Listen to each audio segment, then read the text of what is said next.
शेतकरी मित्रांनो, मी आज तुम्हाला शिमला मिरची, ढोबळी मिरची, कॅप्सिकम मिरची पिकाचे सुधारित पद्धतीने ओपन स्पेस मध्ये तसेच पॉली हाऊस व शेड नेट मध्ये लागवड करून एकरी 40 ते 50 टन विक्रमी उत्पादन घेण्यासाठी आवश्यक असणाऱ्या पुढील सर्व महत्वपूर्ण बाबींवर तंत्रशुद्ध मार्गदर्शन करणार आहे। जर तुम्ही शिमला मिरची उत्पादक शेतकरी असाल किंवा पहिल्यांदाच या पिकाची लागवड करण्याच्या विचारात असाल तर चांगले उत्पादन घेण्यासाठी हा व्हिडिओ आपल्यासाठी अतिशय महत्वपूर्ण होणार आहे। तसेच व्हिडिओच्या शेवटी मी तुम्हाला शिमला मिरचीचे एकरी 40 ते 50 टन उत्पादन घेण्याचा फॉर्म्युला देखील सांगणार आहे। व्हिडिओ अतिशय महत्वपूर्ण होणार आहे, त्यामुळे व्हिडिओ कुठेही स्किप न करता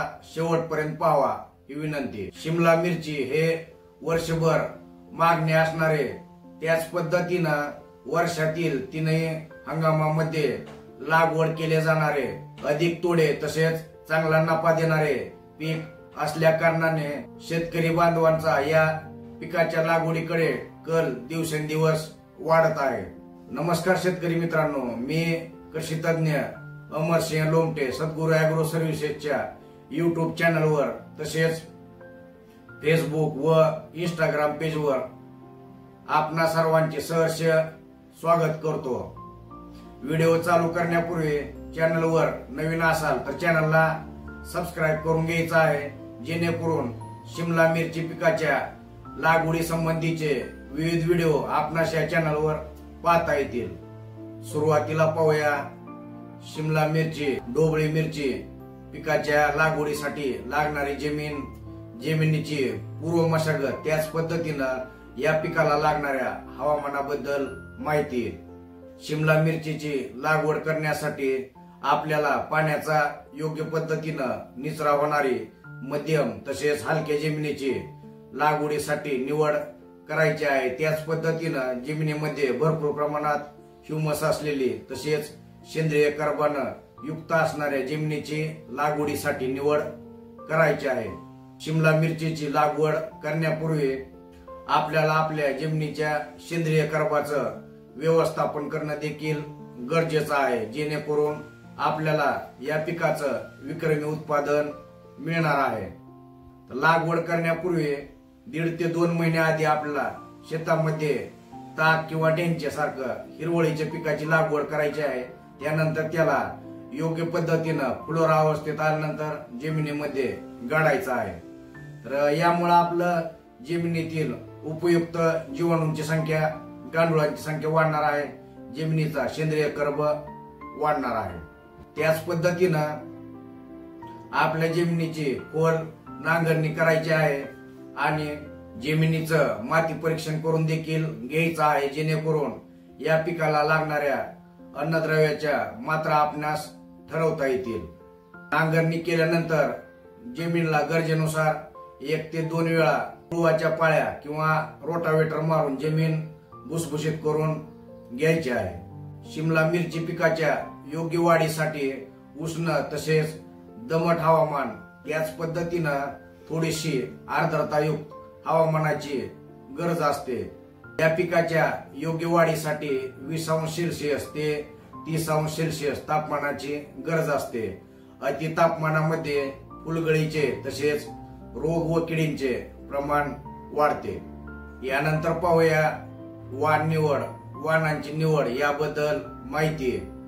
शिमला मिरचीची लागवड करण्यासाठी आपल्याला ओपन स्पेस मध्ये लागवड करायची आहे की शेड नेट पॉली हाऊस मध्ये लागवड करायची आहे, यानुसार आपल्याला विविध प्रकारच्या वाणाची निवड करायची आहे। तर याच्यामध्ये काय वाणांची निवड आपण कलर नुसार करू शकतो। तर ओपन स्पेस मध्ये आपण लागवड करण्यासाठी हिरव्या तसेच पोपटी कलरच्या शिमला मिरचीची निवड करायची आहे। त्याच पद्धतीनं पॉली हाऊस मध्ये लागवड करण्यासाठी आपण हिरव्या, पोपटी तसेच पिवळ्या व लाल कलरच्या वाणांची निवड देखील करू शकता। तर वाणांची निवड करण्यासाठी आपल्याला आपल्या स्थानिक मार्केटमध्ये चांगला बाजारभाव असणारे, चांगली मागणी असणारे त्याच पद्धतीनं रोग व किडींप्रती चांगली रोग प्रतिकार शक्ती असणारे वाण, चांगली टिकवण शक्ती असणारे वजनदार, त्याच पद्धतीनं मालाला चमक असणाऱ्या वाणांची, तसेच आपापल्या स्थानिक हवामानात योग्य पद्धतीनं वाढणाऱ्या वाणाची आपल्याला निवड करायची आहे। मी तुम्हाला स्क्रीनवर हिरव्या व पोपटी कलरच्या शिमला मिरचीच्या वाणांची कंपनी व कंपनीचे सुधारित व संकरित वाण याची स्क्रीनवर लिस्ट दिलेली आहे। या पद्धतीच्या हिरव्या पोपटी कलरच्या शिमला मिरचीच्या वाणाची निवड करायची आहे। त्याच पद्धतीनं पॉली हाऊस मध्ये लागवड करण्यासाठी आपण पिवळ्या कलरच्या शिमला मिरचीच्या, ढोबळी मिरचीच्या वाणाची निवड करू शकतो। तर यासाठी आपण अनुभवी शिमला मिरची उत्पादक शेतकरी तसेच तज्ञ व्यक्तीचा सल्ला देखील घेऊ शकतो। यानुसार आपल्याला पिवळ्या कलरच्या वाणाच्या शिमला मिरचीची पॉली हाऊस मध्ये लागवडीसाठी निवड करायची आहे।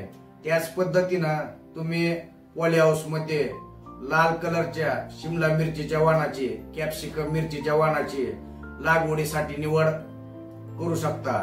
तर निवड करत असताना आपल्याला त्या कंपनीच्या प्रतिनिधींचा सल्ला देखील घ्यायचा आहे आणि त्या हंगामात योग्य पद्धतीनं वाढणाऱ्या वाणाची आपल्याला लागवडीसाठी निवड करायची आहे। त्याच पद्धतीनं मार्केटमध्ये आणखी काही नवीन संशोधित व संकरित वाण आलेले असतील तर याचा देखील आपण मार्केटमध्ये सर्वे करून, अभ्यास करून मार्केटचा नवीन आलेल्या वाणांची देखील लागवडीसाठी निवड करू शकता। यानंतर पाहूया रोपांची निवड व रोप प्रक्रियेविषयी माहिती। शिमला मिरचीची लागवड करण्यापूर्वी 30 ते 40 दिवस अगोदर आपल्याला खात्रीशीर नर्सरीवाल्याकडे आपल्याला पाहिजे असणाऱ्या वाणाच्या रोपांची बुकिंग करून घ्यायची आहे। लागवडी वेळी रोपाचे वय 1 महिन्याचे असावे, रोपांची अवस्था 4 ते 6 पानांची असावी, आपले रोप निरोगी, सशक्त तसेच तजेलदार असावे। रोप लागवड करण्याच्या 1 दिवस आधी आपल्याला रोपांवर कीटकनाशक, बुरशीनाशक तसेच झाइम-बेस टॉनिकची फवारणी करून घ्यायची आहे, जेणेकरून रोप निरोगी, सशक्त राहील तसेच रोपांमध्ये कणखरपणा येणार आहे। यानंतर पाहूया शिमला मिरची, ढोबळी मिरची पिकाच्या लागवडीचा कालावधी, लागवडीची पद्धत याविषयी माहिती। तसे पाहिले तर या पिकाची वर्षातील 3 हंगामामध्ये लागवड केली जाते।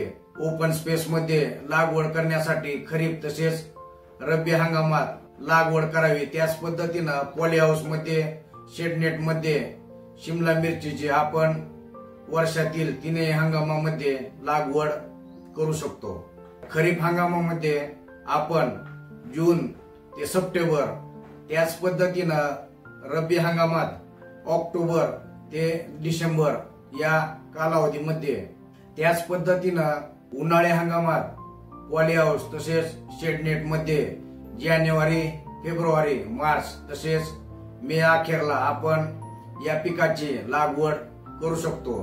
बऱ्याच शेतकरी बांधवांच्या मनामध्ये असा प्रश्न असतो की या पिकाचा चांगला बाजारभाव मिळण्यासाठी या पिकाची केव्हा लागवड केली पाहिजे। शिमला मिरचीचा आपल्याला चांगला बाजारभाव मिळण्यासाठी जून ते सप्टेंबर, त्याच पद्धतीनं पॉली हाऊस मध्ये आपण जानेवारी, फेब्रुवारी या कालावधीमध्ये लागवड करून चांगला बाजारभाव मिळवू शकतो। तर शिमला मिरचीची लागवड करण्यापूर्वी जमिनीला 1 ते 2 गरजेनुसार कुळवाच्या पाळ्या किंवा रोटावेटर मारायचा आहे। आपली जमीन भुसभुशीत करून घ्यायची आहे। त्यानंतर 3 ते 4 ट्रॉली चांगला कुजलेला शेणखत किंवा सेंद्रिय खत, कंपोस्ट खत घ्यायचा आहे। त्याच्यामध्ये आपापल्या जमिनीच्या माती परीक्षण रिपोर्टनुसार रासायनिक खतांचा बेसल डोस मिक्स करायचा आहे। हा सर्व खत मिक्स केल्यानंतर बेड पाडत असताना आपल्याला बेड मध्ये भरून घ्यायचा आहे। तर बेड पाडत असताना आपापल्या जमिनीच्या प्रकारानुसार मजदुरानुसार आपल्याला बेड पाडून घ्यायचे आहेत. बेड पाडल्यानंतर त्यावर ठिबकच्या 2 लॅटरल अंतरून घ्यायचं आहे. त्यानंतर आपल्याला त्यावर मल्चिंग टाकायचं आहे. तर या पिकाच्या लागवडीसाठी मल्चिंग करणं अतिशय गरजेचं आहे. त्यानंतर आपल्याला 2 ते 3 दिवस बेड आपल्याला चांगले भिजवून घ्यायचे आहेत, ओले करून घ्यायचे आहेत, जेणेकरून बेड मधली हिट आपली बाहेर निघून जाणार आहे. तर त्यानंतर वापसा स्थितीमध्ये आपल्याला बेडवर रोपांची लागवड करायची आहे. तर रोपांची लागवड करण्यापूर्वी रोप प्रक्रिया करणं देखील अतिशय गरजेचं आहे. तर ज्या दिवशी रोप लावायचं आहे त्या दिवशी सकाळी लवकर आपल्याला टब मध्ये पाणी घ्यायचं आहे. त्याच्यामध्ये 22 सारखं बुरशीनाशक तसेच थायमिथोक्झाम सारखं कीटकनाशक तसेच ह्युमिक ऍसिड टाकून ट्रे मधील फक्त रोपांची मुळं त्याच्यामध्ये बुडवून बाहेर काढायची आहेत. त्यानंतर 1 ते 2 तासानंतर आपल्याला या रोपांचा लागवडीसाठी वापर करायचा आहे. रोप प्रक्रिया केल्यामुळं रोपांचं जमिनीतील हानिकारक कीटक व बुरशींपासून संरक्षण होणार आहे. तसेच आपलं रोप प्लॉट मध्ये लवकर सेट होणार आहे. याच पद्धतीनं रोपांची लागवड आपल्याला सकाळी लवकर किंवा दुपारी 4 नंतर करायची आहे, जेणेकरून सनबर्निंगमुळे आपल्या रोपांची मर होणार नाही. उदाहरणादाखल मी तुम्हाला खतांचा बेसल डोस सांगतो. 1 एकर क्षेत्रासाठी 4 ते 5 ट्रॉल्या चांगला पुरलेला सेंद्रिय खत आणि त्याच्यामध्ये 3 bag single super phosphate, 2 bag 24-24-0, 1 bag potash, 2 ते 3 बॅग निंबोळी पेंड, 1 बॅग सूक्ष्म अन्नद्रव्य, 1 बॅग ह्युमिक सीवीड व मायक्रोरायझा असणारा खत, त्याच पद्धतीनं 1 बॅग रिजंट. तर हा सर्व खत आपला सेंद्रिय खतामध्ये मिक्स करायचा आहे आणि बेड पाडत असताना हा खत आपल्या बेड मध्ये भरून घ्यायचा आहे. बेड पाडत असताना आपली जमीन मध्यम स्वरूपाची असेल तर आपल्याला 2 ओळींमध्ये 2 बेड मध्ये 4 फुटाचं 4.5 फुटाचं अंतर ठेवायचं आहे. त्याच पद्धतीनं बेडवर आपण शिमला मिरची रोपांची 1 ओळ लावू शकतो. त्याच पद्धतीनं समोरासमोर 2 रोप देखील लावू शकतो.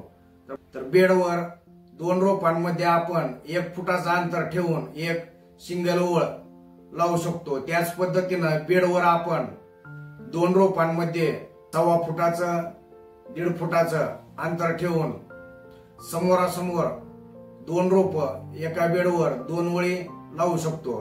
मी तुम्हाला स्क्रीनवर 2 ओळींमध्ये 2 बेडमध्ये तसेच 2 झाडांमधले वेगवेगळे अंतरे दिलेले आहेत. तर त्यानुसार तुम्ही सिंगल ओळ किंवा बेडवर डबल ओळ लागवड करू शकता. त्याच पद्धतीनं आपली जमीन बारीक काळी खोल कसदार असेल तर आपल्याला 2 ओळींमध्ये 2 बेडमध्ये 5 फूट 5.5 फूट किंवा 6 फुटाचं अंतर ठेवायचं आहे. त्याच पद्धतीनं बेडवर आपल्याला 1 सिंगल ओळ किंवा बेडवर समोरासमोर आपण 2 जोड ओळ देखील लावू शकतो. तर बेडवर आपल्याला 2 रोपांमध्ये आपण 1 फुटाचं अंतर ठेवून बेडवर 1 सिंगल ओळ लावू शकतो किंवा बेडवर आपण 2 रोपांमध्ये 1 फूट 1.25 फूट किंवा 1.5 फुटाचं अंतर ठेवून बेडवर समोरासमोर 2 रोप म्हणजेच बेडवर आपण डबल ओळ रोपांची लावू शकतो. तर या पद्धतीनं मी तुम्हाला स्क्रीनवर आपल्याला जे हंगामानुसार जमिनीच्या प्रकारानुसार जे अंतर आपल्याला सूट होतं योग्य वाटतं त्या पद्धतीचं अंतर तुम्हाला ठेवायचं आहे. त्याच पद्धतीनं रोपांची लागवड करत असताना आपल्याला पावसाळी तसेच हिवाळी हंगामात 2 ओळींमधलं तसेच 2 झाडांमधलं अंतर वाढवायचं आहे. कारण या कालावधीमध्ये अति पाऊस, जास्त आर्द्रता तसेच धुई धुके यामुळे पिकावर रोग तसेच किडींचा प्रादुर्भाव वाढतो. त्यामुळं 2 ओळीमध्ये तसेच 2 रोपांमध्ये जास्त अंतर ठेवायचं आहे. त्याच पद्धतीनं उन्हाळ्यामध्ये तसेच शेडनेट मध्ये आपण कंट्रोल कंडिशन मध्ये लागवड करत असल्या कारणानं आपण 2 ओळींमध्ये तसेच दोन रोपांमध्ये लागवडीचं अंतर कमी ठेवू शकतो आणि आपण हाय डेन्सिटी प्लांटेशन त्या ठिकाणी करू शकतो। या पद्धतीने आपल्याला दोन झाडांमध्ये तसेच दोन ओळींमध्ये योग्य प्रकारे लागवडीचं अंतर ठेवून रोपांची लागवड करायची आहे। यानंतर पाहूया रोपांच्या आळवणीबद्दल माहिती।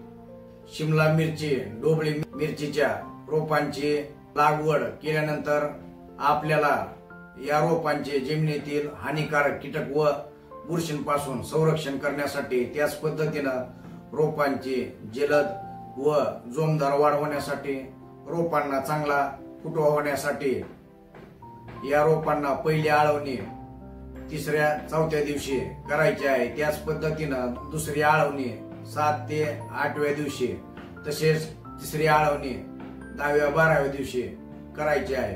तर आळवणीमध्ये आपल्याला योग्य प्रकारच्या विद्राव्य खत, कीटकनाशक, बुरशीनाशक, 6BA, IBA, mycorrhiza, humic acid, त्याच पद्धतीनं ट्रायकोडर्मा व सुडोमोनास यांचा आलटून पालटून वापर करायचा आहे। त्याच पद्धतीनं 15 ते 20 दिवसाच्या दरम्यान आपल्याला आपल्या रोपांचे बुडाला मातीची भर देऊन गळे देखील भरून घ्यायचे आहेत, जेणेकरून रोपांना चांगला आधार मिळणार आहे, मुळ्यांची चांगली वाढ होणार आहे। तसेच 15 ते 20 दिवसाच्या दरम्यान जर काही रोपांची मर झाली असेल तर त्या ठिकाणी रोपांची तुटाळ भरून घ्यायची आहे, गॅप फिलिंग करून घ्यायची आहे। यानंतर पाहूया शिमला मिरची पिकातील विविध आंतर मशागतीच्या कामांबद्दल माहिती। शिमला मिरचीचे विक्रमी उत्पादन घेण्यासाठी आपल्याला प्लॉटमधील तणांचं वेळेतच नियंत्रण करणं अतिशय गरजेचं असतं। त्यासाठी आपल्याला गरजेनुसार मजुरांच्या सहाय्यानं खुरपणी किंवा निंदणी करून तणांचं नियंत्रण करायचं आहे। त्याच पद्धतीनं गरजेनुसार वेळोवेळी आलेलं तण आपल्याला खुरपणी करून काढून घ्यायचं आहे। तसेच आपल्या शिमला मिरचीच्या झाडांना 30 ते 40 दिवसाच्या दरम्यान आपला तार व काठीने आधार देणं गरजेचं असतं। झाडाची बांधणी करणं गरजेचं असतं। पहिली बांधणी आपल्याला 30 ते 40 दिवसाच्या दरम्यान करायची आहे। त्यानुसार 10-15 दिवसाच्या गॅपनं आपण गरजेनुसार नंतरच्या बांधण्या आपल्याला करून घ्यायच्या आहेत। झाडाची बांधणी केल्यामुळं झाडाद्वारे फळांचं वजन पेललं जाणार आहे। तसेच आपल्याला आपल्या प्लॉटची नियमित स्वच्छता करणं देखील गरजेचं आहे। त्यासाठी आपल्याला प्लॉट मधील वाळलेल्या काड्या, रोगग्रस्त काड्या, बोकडलेली झाडं, निमॅटोडग्रस्त झाडं आपल्याला वेळोवेळी प्लॉट मधून बाहेर काढायचे आहेत। प्लॉटची नियमित स्वच्छता ठेवायची आहे। शिमला मिरची, ढोबळी मिरची पिकाचे विक्रमी उत्पादन घेण्यासाठी आपल्याला या पिकाच्या मुख्य संवेदनशील अवस्था माहित असणं अतिशय गरजेचं असतं।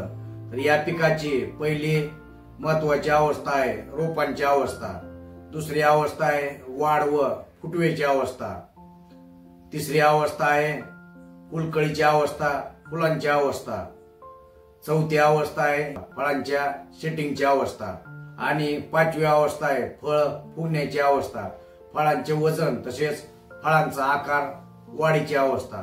तर या मुख्य 5 संवेदनशील अवस्थेमध्ये आपल्याला काटेकोरपणे पाणी व्यवस्थापन, खत व्यवस्थापन तसेच वेळेत रोग व कीड व्यवस्थापन करणं अतिशय गरजेचं आहे, जेणेकरून आपल्याला या पिकाचं विक्रमी उत्पादन मिळणार आहे। आता पाहूया शिमला मिरची, ढोबळी मिरची, कॅप्सिकम मिरचीच्या खत व्यवस्थापन, अन्नद्रव्य व्यवस्थापन याविषयी माहिती। शिमला मिरची हे अतिशय संवेदनशील पीक असल्या कारणानं या पिकाचे विक्रमी उत्पादन घेण्यासाठी तज्ञांच्या सल्ल्यानं वेळेवर व काटेकोरपणे अन्नद्रव्याचं, खताचं व्यवस्थापन करणं अतिशय गरजेचं असतं। या पिकाला आपण लागवडीपूर्वी सेंद्रिय व रासायनिक खतांचा बेसल डोस दिलेला आहे।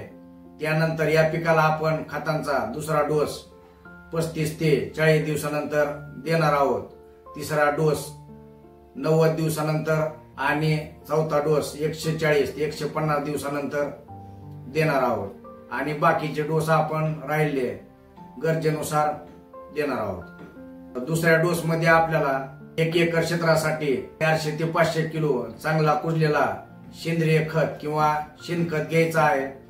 या खतामध्ये आपल्याला आपल्या जमिनीच्या माती परीक्षण रिपोर्टनुसार रासायनिक खतांचा डोस मिसळायचा आहे। उदाहरणादाखल मी तुम्हाला एक रासायनिक खतांचा डोस सांगतो। 1 एकर क्षेत्रासाठी या सेंद्रिय खतामध्ये आपल्याला 3 बॅग 14-35-14, 2 बॅग पोटॅश, 2 बॅग निंबोळी पेंड, 1 बॅग कॅल्शियम, मॅग्नेशियम व सल्फर हे दुय्यम अन्नद्रव्य, 10 किलो बोरॅक्स, 1 बॅग सिलिकॉन आणि 1 बॅग दाणेदार रिजंट हा सर्व खत सेंद्रिय खतामध्ये मिक्स करायचा आहे आणि या खतावर जीवामृत, NPK जीवाणू, EM द्रावण तसेच वेस्ट डिकॉम्पोजर त्याच पद्धतीनं ताक व गुळ यांची फवारणी करून घ्यायची आहे। हा सर्व खत एकत्रित मिक्स करून याला 2 ते 3 दिवस प्लास्टिकच्या पेपरने झाकून घ्यायचा आहे। त्यानंतर 3 दिवसानंतर हा खत आपल्याला मजुरांच्या सहाय्याने बेडमध्ये भरून घ्यायचा आहे। तर बेडवर बघा होल पाडत असताना आपल्याला 2 झाडांच्या मध्यभागी एक किंवा एक सिंगल ओळ केलेली असेल तर झाडाच्या उजव्या बाजूला अर्धा फूट अंतरावर 2 आणि डाव्या बाजूला अर्धा फूट अंतरावर 2 एक्स्ट्रा होल पाडायचा आहे। मजुरांच्या सहाय्याने आपण हा खत आपण बेडमध्ये भरून घेणार आहोत।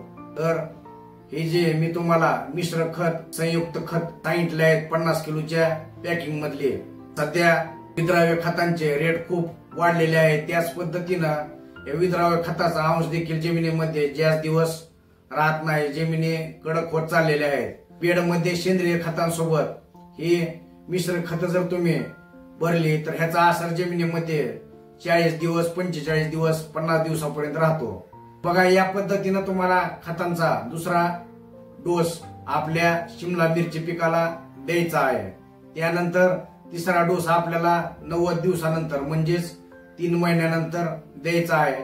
तर या डोस मध्ये आपल्याला 500 ते 600 किलो मी सांगितल्या पद्धतीनं प्रक्रिया केलेला सेंद्रिय खत आणि त्याच्यामध्ये 1 एकर क्षेत्रासाठी 2 bag 24-24-0, 1 bag super, 2 bag potash, 10 kilo zinc sulphate, 10 kilo ferrous sulphate, 10 kilo magnesium sulphate आणि त्याच्यामध्ये 1 बॅग ह्युमिक अमिनो सीविड व मायक्रोरायझा असणारे खत घेऊन सर्व खत एकत्रित मिक्स करून आपल्याला मजुरांच्या सहाय्याने बेडमध्ये भरून घ्यायचा आहे।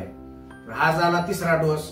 यानंतर चौथा डोस आपल्याला 140 ते 150 दिवसानंतर द्यायचा आहे। या डोस मध्ये आपण 1 एकर क्षेत्राला 500 ते 600 किलो प्रक्रिया केलेला शेणखत किंवा सेंद्रिय खत आणि त्याच्यामध्ये 1 एकर क्षेत्रासाठी 3 bag 9-24-24, 2 bag 20-20-0-13, 2 bag calcium, magnesium व सल्फर हे दुय्यम अन्नद्रव्य, 1 बॅग सिलिकॉन व 1 बॅग दाणेदार रिजंट हा सर्व खत एकत्रित मिक्स करून बेडमध्ये आपल्याला भरून घ्यायचा आहे।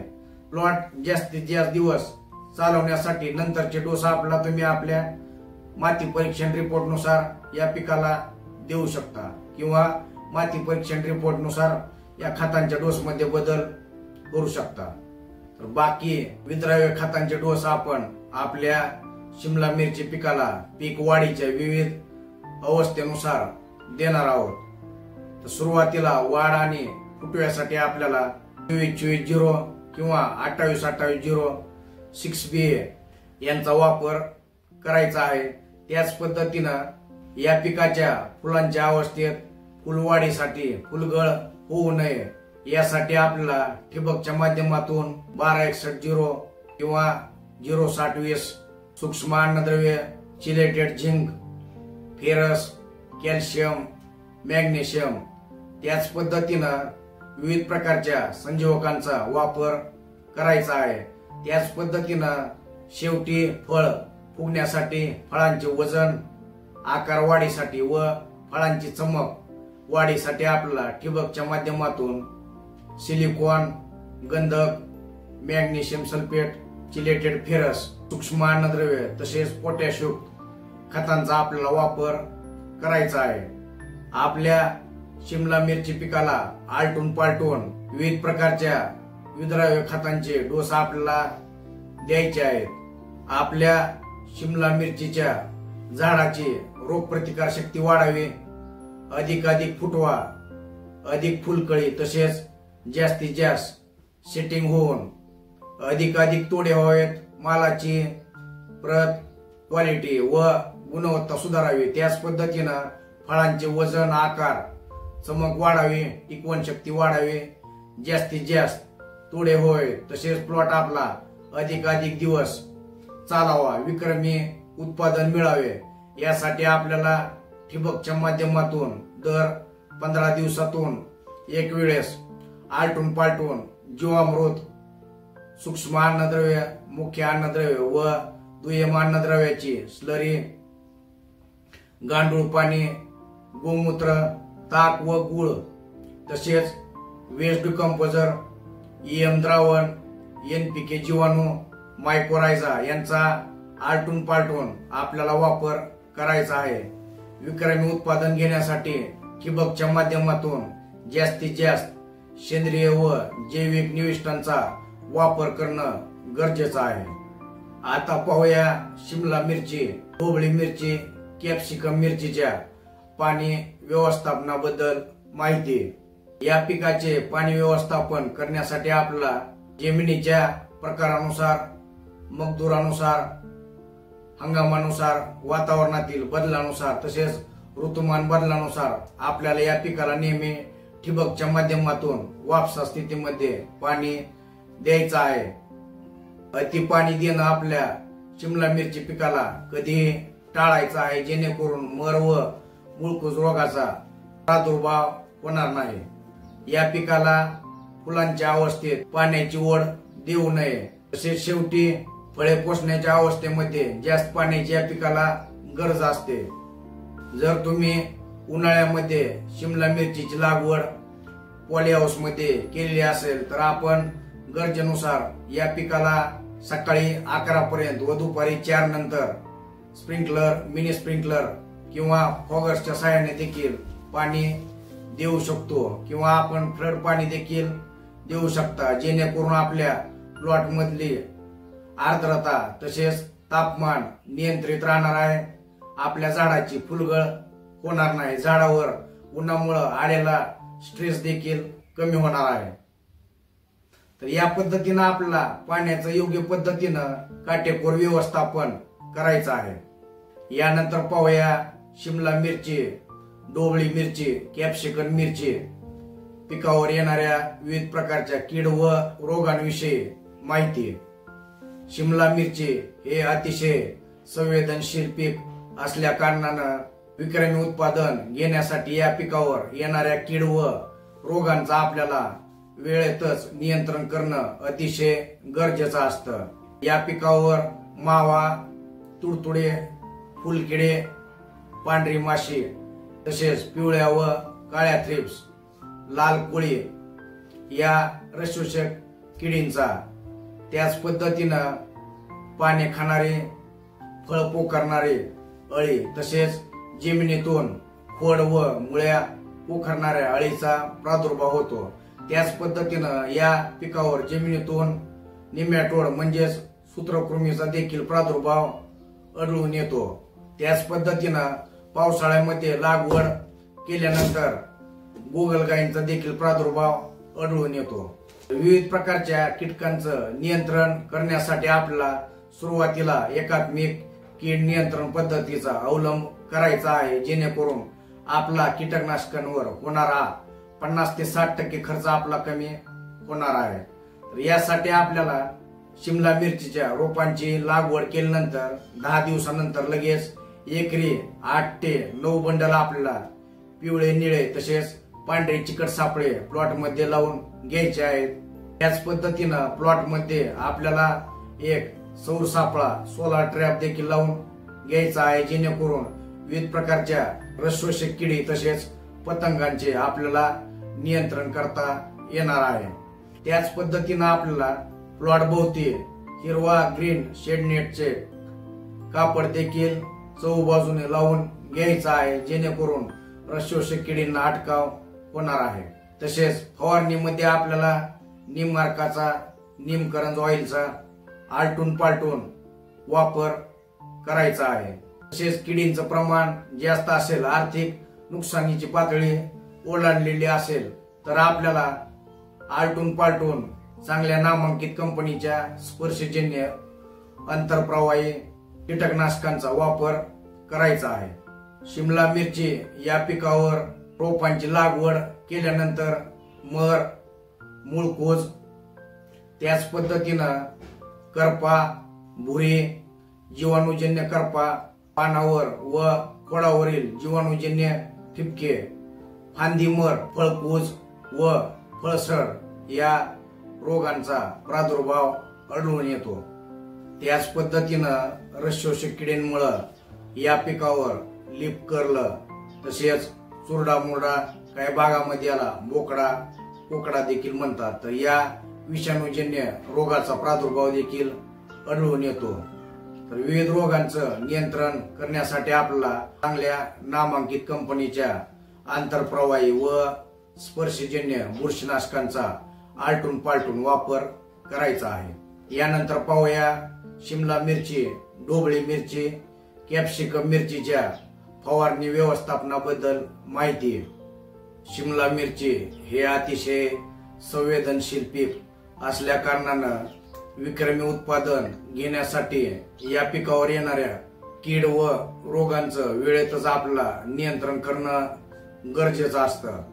या पिकावर हवामान बदलामुळे तसेच ऋतुमान बदलामुळे येणाऱ्या रोगांचं कीटकांचं नियंत्रण करण्यासाठी आपल्याला फवारणीमध्ये योग्य प्रकारच्या विद्राव्य खतांचा, कीटकनाशक, बुरशीनाशक, संजीवक, सूक्ष्म अन्नद्रव्य यांचा वापर आपल्याला आलटून पालटून करायचा आहे।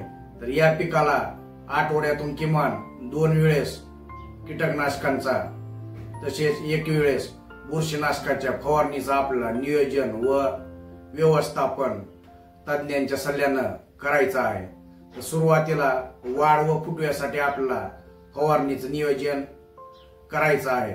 त्याच पद्धतीनं फुलांच्या अवस्थेत फुलांची संख्या वाढण्यासाठी, फुलगळ होऊ नये व योग्य पद्धतीनं सेटिंग व्हावी यासाठी आपल्याला फवारणीमध्ये योग्य प्रकारच्या संजीवकांचा, त्याच पद्धतीनं chelated calcium, boron, magnesium, ferrous, zinc यांचा आलटून पालटून वापर करायचा आहे। तसेच शेवटी फळांची फुगवण होण्यासाठी, चमक व आकार वाढीसाठी, वजन वाढीसाठी आपल्याला फवारणीमध्ये पोटॅशियम खतांचा वापर करायचा आहे। आपल्या शिमला मिरची पिकामध्ये मुख्य 3 समस्या आढळून येतात। तर याच्यामध्ये सुरुवातीची समस्या आहे ती म्हणजे थ्रिप्स किंवा ब्लॅक थ्रिप्स। याच्या नियंत्रणासाठी आपल्याला शेतामध्ये एकरी 8 ते 9 बंडल आपल्याला पिवळे, निळे तसेच पांढरे चिकट सापळे प्लॉट मध्ये लावून घ्यायचे आहेत। फवारणीमध्ये आपल्याला जास्तीत जास्त सिलिकॉनचा वापर, निममार्काचा, निमकरंज ऑइलचा वापर करायचा आहे।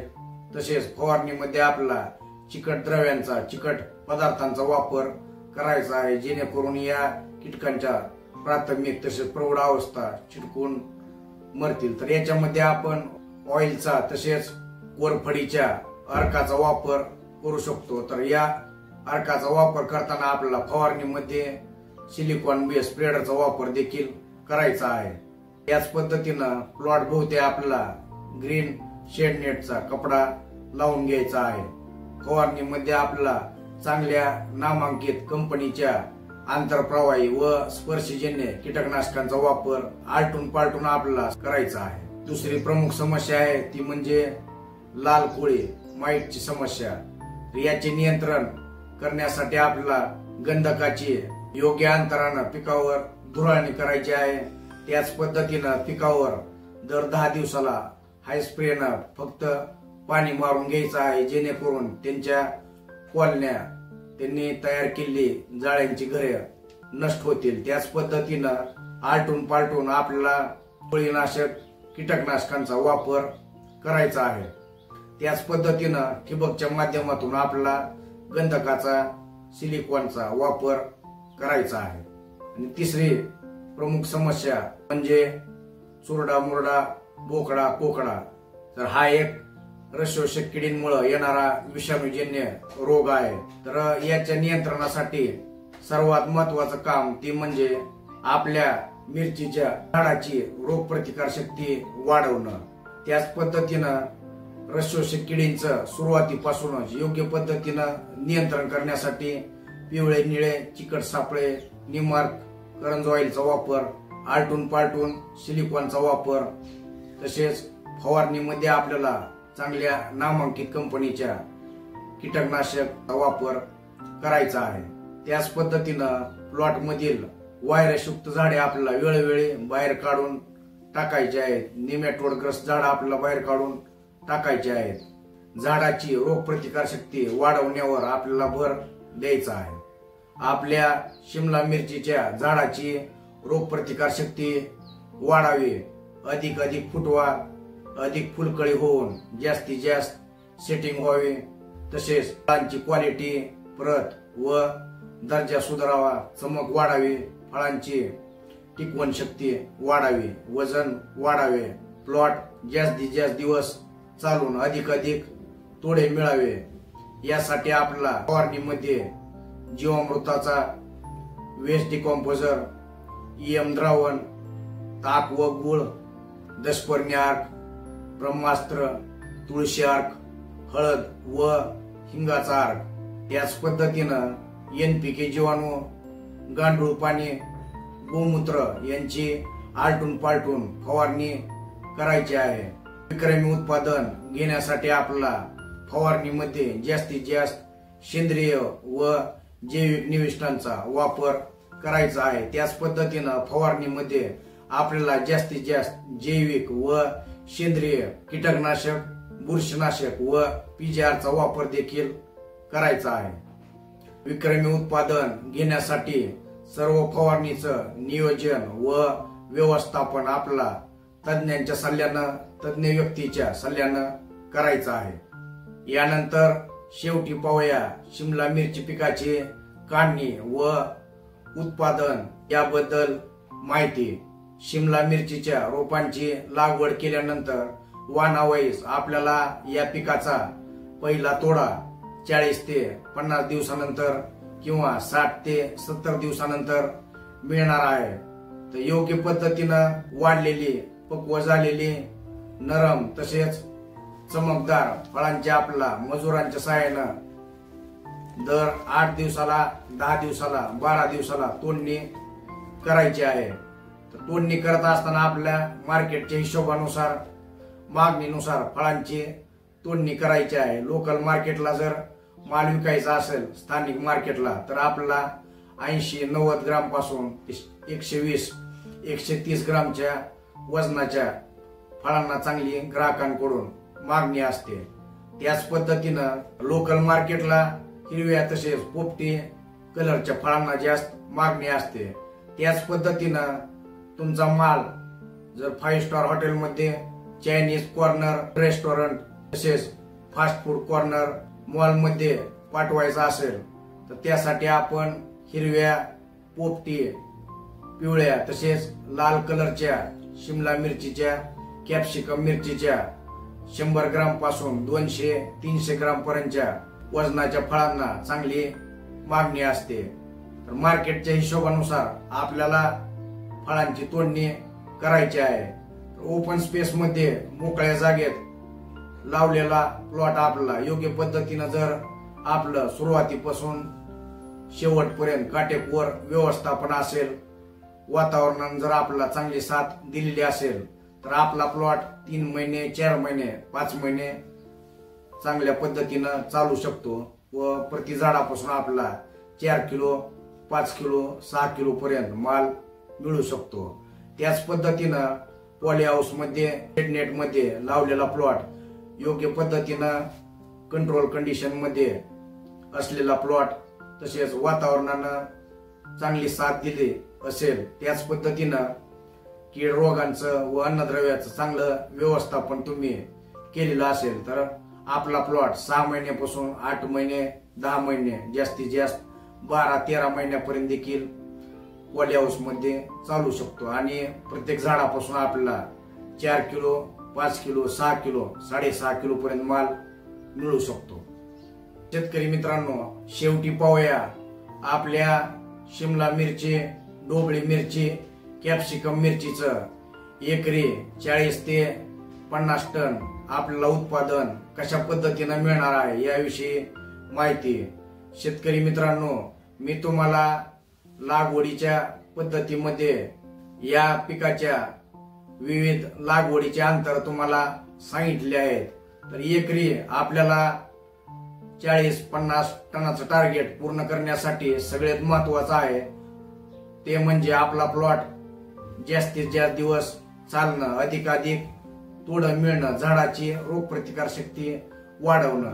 तर आपला प्लॉट जर जास्तीत जास्त दिवस चालला, अधिकाधिक तोडे झाले, तर प्रत्येक झाडापासून आपल्याला बघा 4 किलो, 5 किलो, 6 किलो माल त्याच्या पूर्ण कालावधीत मिळणार आहे।